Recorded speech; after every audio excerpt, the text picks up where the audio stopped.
Welcome back, boys and Damon. She's Kieran with K, I'm Kieran with C, and this is the Kieran Show. Tonight on the Kieran Show, we're discussing The Winter's Tale. Alright, let's get started. So first off, let's give you guys a quick rundown on what The Winter's Tale is actually about. This play is a story about jealousy, suffering, infidelity, betrayal. Let's get into it.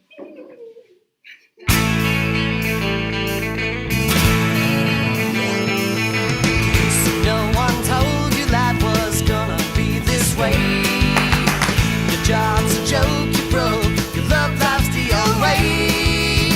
It's like you're always stuck in second gear, when it hasn't been your day, your week, your month, or even your year. But I'll be there for you when the rain starts to pour. I'll be there for you like I've been there before. I'll be there for you, so there for me too.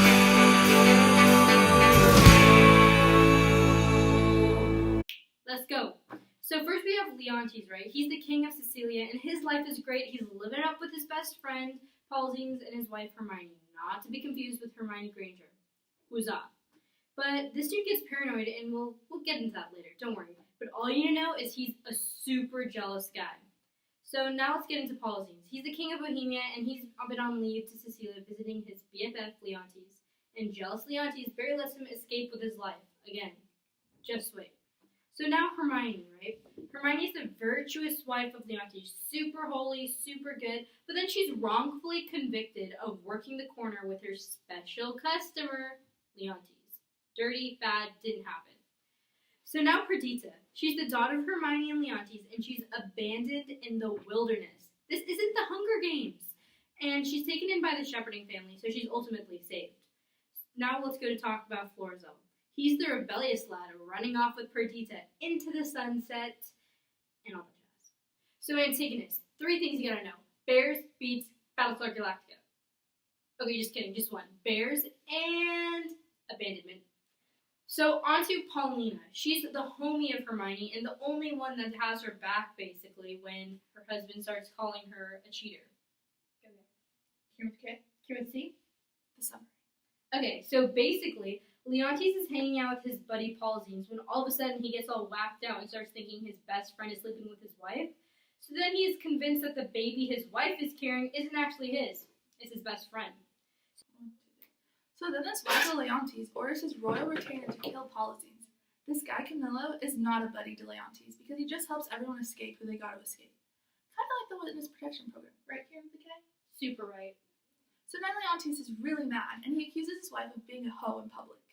So then this oracle, Delphi, proves Hermione is actually innocent and says that Leontes will have no other babies until his lost daughter is found. So then Leontes' irrelevant son dies because of his father's accusation against his mother. Tragic.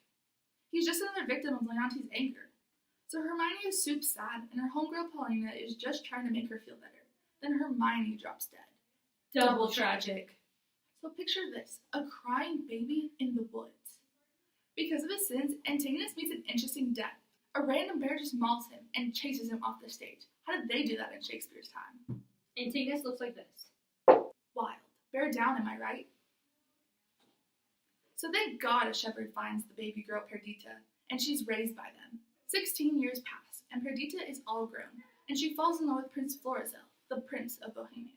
That's right, folks. This girl doesn't know her royal background and falls in love with Paulines' son. Paulines doesn't want this affair to go down, but little rebellious Florizel elopes with Perdita. How am I doing, Kieran with the K? Enough. Back to me. So after all that stuff, Leontes is mourning because he realizes everything that he's done wrong. So then Perdita and Florizel have to escape Paulines, and they run into Leontes. That's just awkward. He has some kind of revelation and realizes Perdita is his lost daughter. Way to connect the dots. After that, everyone goes to see the statue of dead Hermione because it's being finished. Just the sight of the statue makes Leontes hecka depressed, and then all of a sudden, the statue comes to life. That's some Jesus jazz right there. So basically the play ends, and Paulina and Camillo are engaged, and the whole crowd celebrates Hermione's resurrection. Woohoo! Everyone danced the night away. But what's the point of the play? Well, in order to understand that, let's go through a couple of themes. Just me. So on to some themes of the play. Loyalty and betrayal is a big one. The funny thing is Leontes is accusing Polizines and Hermione of betrayal, but really he's the dude that's betraying everyone. He calls her an adulteress in front of a lot of people, and then tries to have his ex-bestie killed. Rude. It's only after 16 freaking years of mourning, when he sees his daughter and then sees the statue, does he realize what he has lost. Then there's youth and old age.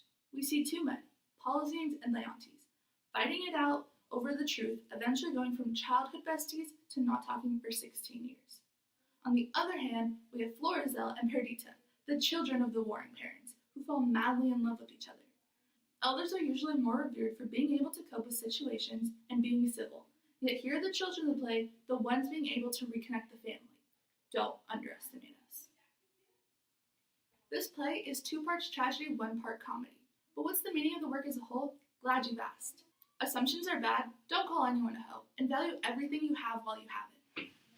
Thank you to our sponsors, Miss Young, Shakespeare, and the University of Arizona. Thanks for watching. This is The Kieran Show. See you next time. Bye.